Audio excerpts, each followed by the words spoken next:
Hello, Michael J. Brown here, and I wanted to share with you today 5 exercises, 5 things that you can do to improve your guitar playing. I've spent a lot of money over the years on different courses, and as well as probably many of you have as well. You've spent a lot of money only to find exercises or find things that, will help you to a certain extent, but past that point, it's pretty much up to you to develop your own style, your own techniques, and really put in the time to make you a better guitarist. And I wanted to encourage you today that at any age you can always improve, and these exercises primarily will help you to play better lead guitar. If you're a songwriter, or depending on what you want to do, you probably want to always get better at doing the basic things and doing things that will help you learn to play lead guitar better. So I'm going to share with you 5 things that I've learned through the years that helped me, and they're fairly simple to do, but if you practice these, you will definitely get better at playing lead guitar. First thing I want to cover is the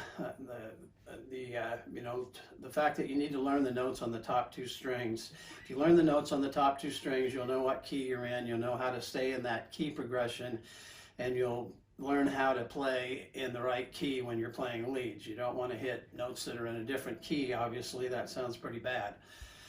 But learning the notes on the top 2 strings are fairly simple to do. There's a lot of things. At the end of this video, I'm going to give you the link to a PDF that you can download, and it will have what I call a mirror fretboard. A lot of fretboard notation things will have the strings actually numbered backwards. They'll show the low E on the bottom, and they'll go up from there. It's kind of a little bit of a mental exercise just to learn how to read it. So I did what's called a mirror fretboard, where basically it's just like you were holding your guitar looking into a mirror, so that the low E's on the top, the low A's on the top, and so on. But learning the notes on the top 2 strings is vital to staying in key, and also learning how to play certain progressions that will give you different ideas for lead solos. One of the first exercises I want to talk about is chromatic scales. Chromatic scales are not necessarily something that's going to teach you how to play a lot of different licks, but they're going to make your fingers dexterous enough to where you can play and do a lot of different things. Plus it teaches you how to go up and down the neck and how to position your hand so that you can be better situated to play notes in that position on the neck. Chromatic scales are simply, just going.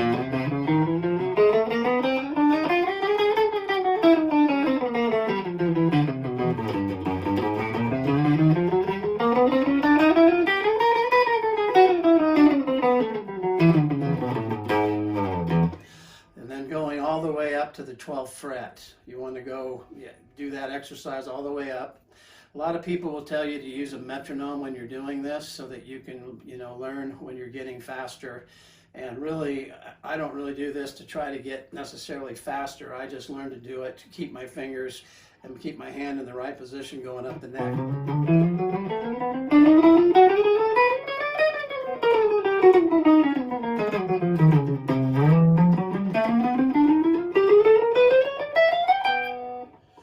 So you want to practice that chromatic scale starting at the 1st fret and then go all the way up to the 12th.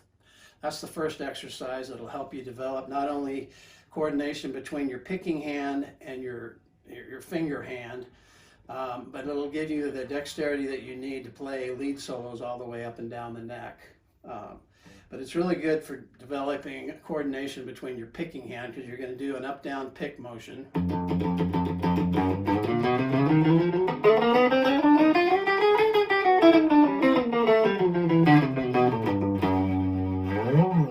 And so you want to develop that coordination in order to play certain licks and become faster. One thing I do with this is I'll play it as fast as I can and keep the notes and sounding good, and then I'll also do it faster than I can just to get used to playing faster. But that's the first exercise. The second one I want to talk about is what's called a triplet exercise. Triplets are just 3 notes that are tied together.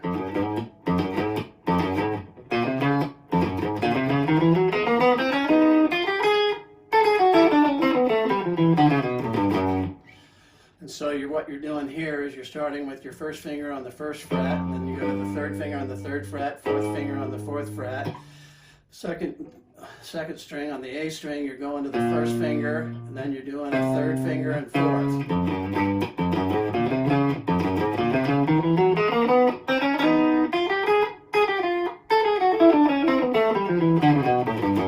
Then when you come back up, you're just doing exactly the opposite. You're doing the second pattern first, and then you're doing the first pattern second.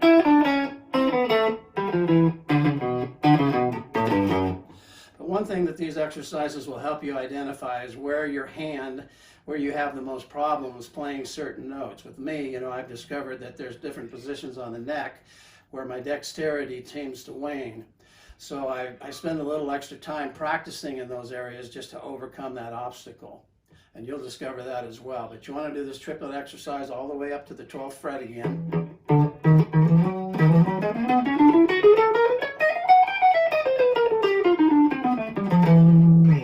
And then when you get to the 12th fret, I try to do these 2 or 3 times in a row just to help develop it. And again, you can do it for the speed by going faster than you're actually able to play, and then gets you coordinated and gets you thinking a little faster if you're trying to improve your speed, and using this for a speed drill. The third thing that I want to show you is what's called a 1-3-2-4 exercise, and this one is kind of complicated to learn at first. You have to really engage your mind on this one because you're going 1, 3, 2, 4.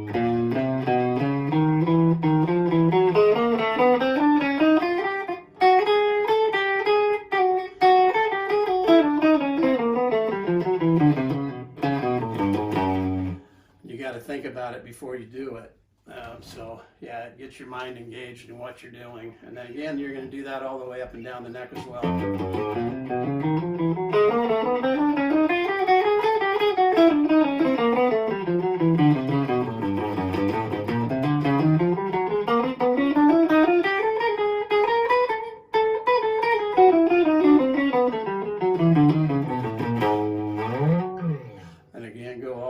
To the 12th fret with that one. That one's, like I said, that one I have to do a certain speed or I'll get in certain positions and my fingers just kind of lock up. I'm a little double jointed in a couple of my fingers, and so they tend to cause me a little frustration at times, but I just keep working on that, and you'll find the same thing's true with you, that there may be different positions where you have more trouble than others.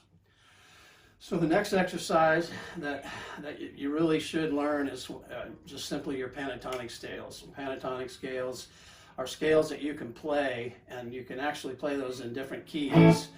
And depending on what key you're in, the first one is just a C major,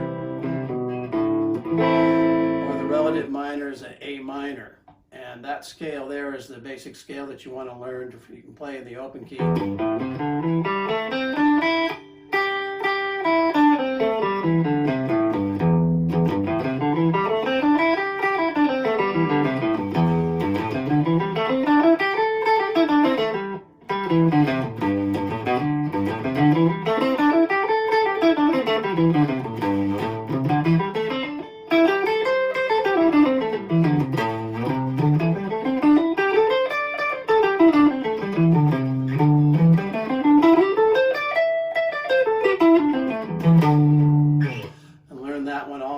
To there, and then I practice that one every time I put on the guitar just to kind of loosen up a little bit and kind of warm up. But yeah, the pentatonic scales are very good because you can actually use those different patterns in your lead solos and develop your own style from there. One of the most common is an A minor.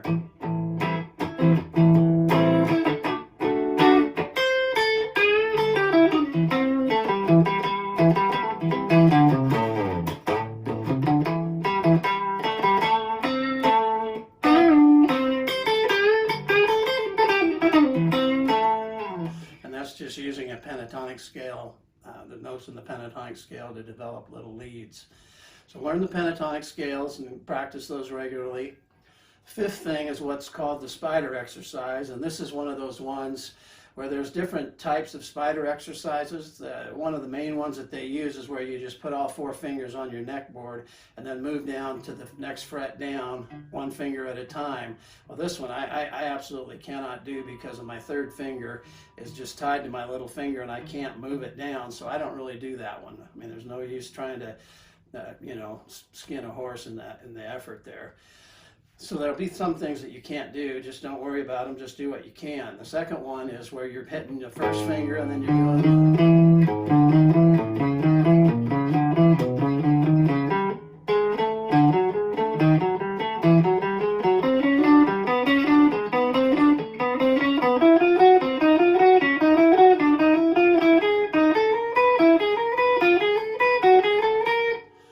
And then you're doing that all the way down where you're alternating when you play the first note on the top string and then you play the next three on the next string down, and then you play the second finger on the top string and then you skip that one on the second string, third string, third finger, fourth finger, and it's just kind of like a spider crawling.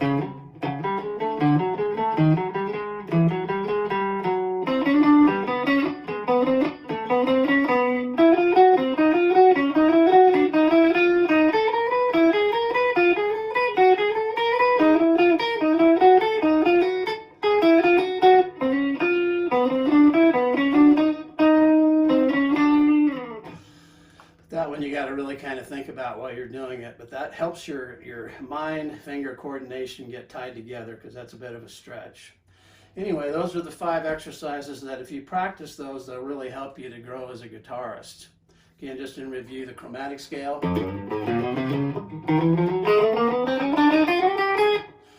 then the triplet exercise,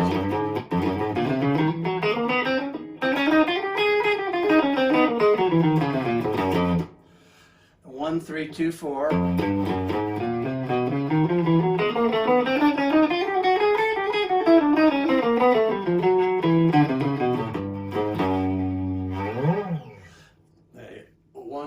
One, 3, 2, 4. The pentatonic scales.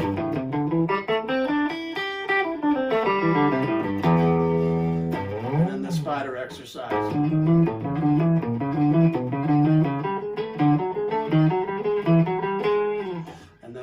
Down and then back, coming back up. And that one you can move to different positions if you want. I always just practice it here over the 5th fret. But those are the things that will help you develop the dexterity that you need to develop your own leads and your own style, because that's really what you're after. You don't want to necessarily play just like somebody else out there. You want to develop your own style. And if you have the right foundation, then you can build on it any way that you like. In closing, practice is, of course, a must. If you want to get better, you have to practice. You know, at the minimum of 10 to 15 minutes where you can run through those exercises every day. You know, I prefer, and really you need to practice an hour a day if you want to get good. But you determine how quickly you get good on the guitar, not no one else. And so once you develop those skills and develop that dexterity, then you can pretty much build on it any way you like. Set your goals, you know, be realistic. You don't have to conquer the whole thing. You know, a lot of these programs promise you make all these promises that just don't happen, and then you get discouraged, and there's no reason to get discouraged. As long as you're practicing, you are improving. Take what little you do know and build on it every day, and you'll be amazed at how far you can get in, you know, a month or 2 months or a year. If you have any questions or anything that you need further direction on or further help with, just put them in the comments below. Please subscribe to the channel. That way we can, I can build and continue to do these and build on what I've already put out there. But other than that, have a great day. Thank you.